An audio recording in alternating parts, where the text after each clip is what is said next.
So Josh, tell us a little bit about yourself. Well, my name is Josh Mathews. I am 21 years old. I've gone to Clearview all my life. My parents are Randy and Casey Mathews.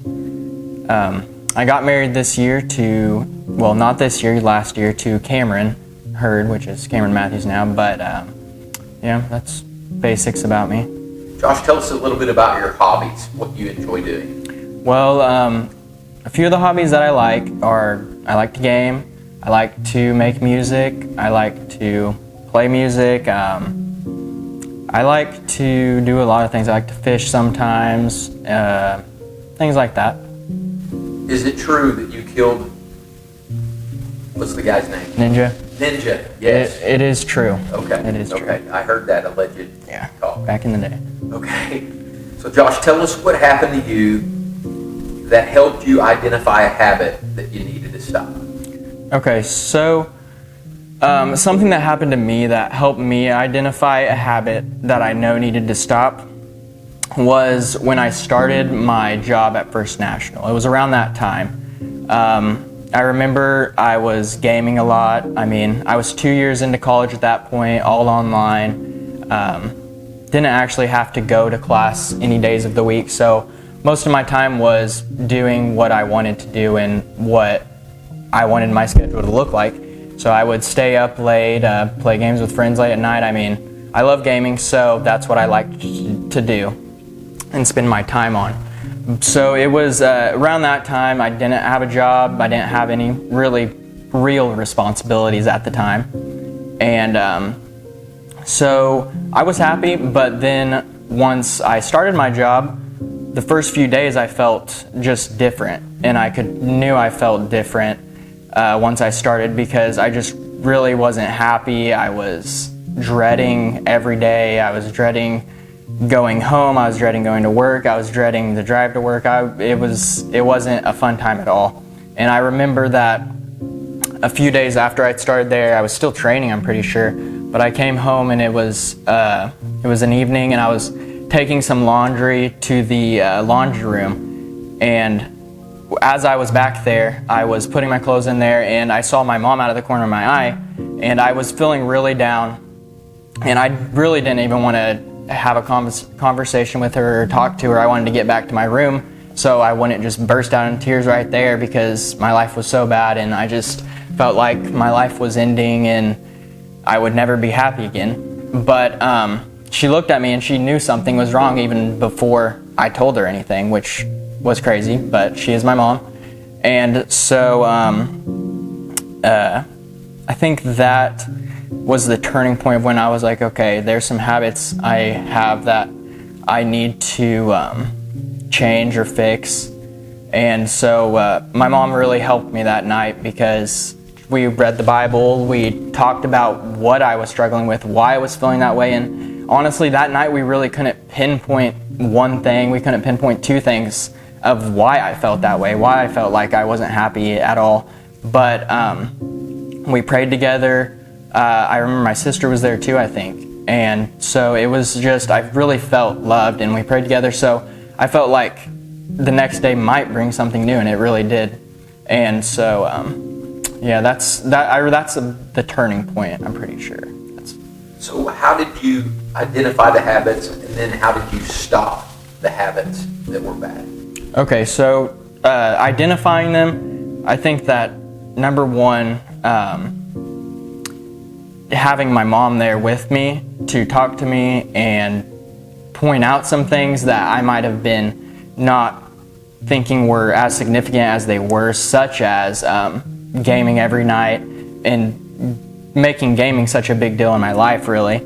I felt like that was one of the things that helped me realize I had a bad habit, was her telling me that, which, I mean, I knew all along that gaming wasn't really, gaming till 2 or 3 in the morning every night wasn't healthy, and you shouldn't do that. But having her point it out to me and help me that night really did help me. And granted, like that, gaming wasn't the only thing that was one of my bad habits. I wasn't eating the best at all. I had started working out, and what it was I was basically starving myself, really. I wasn't getting enough food in to match the calories going out and stuff, so I was just down. I mean, I wasn't healthy. I was staying up late every night. I was trying to transition into a new job. So, I mean, those really did help me identify the habits. So, I mean, that quick change is really what helped me identify it. But having my mom also help me through that time and talk it over with me and talk through my feelings really did help discover what those bad habits were. So how are you doing now? Now I'm doing really good. I mean, my life has changed in many ways since then. I've gotten married. I've been working at that same job for the past year now. Yeah. And so, I mean, those habits, I don't stay up every night till 3 a.m. anymore. I mean, I go to sleep at a normal time now. But I feel like now I have a better grasp on my health, really, and my mental health, honestly, because I didn't really even realize that not eating that much or not eating at certain times in the day, because I would skip lunch sometimes and be like, oh, I'll make it up in the evening for calories, but it was just, I felt that because I had never had to go to work in the day. I could eat whenever I wanted. I could play games whenever I wanted, right? I didn't have to do that, but now I've settled into a schedule better, and I think that now I'm ready for challenges that come my way, and I can react differently than I did last time. And so what would you tell somebody that's struggling with a habit that they need to stop? Well, one thing I would tell someone that has a habit they need to stop would be first to really be real with yourself and admit that those habits are there. And because a lot of us try to either say we don't have that habit or that habit might not be that bad, but in actuality, any habit can really be bad if you take it too far, right? But I would say realizing first that you have a habit that needs to stop, that would be one of the first steps to stopping that bad habit.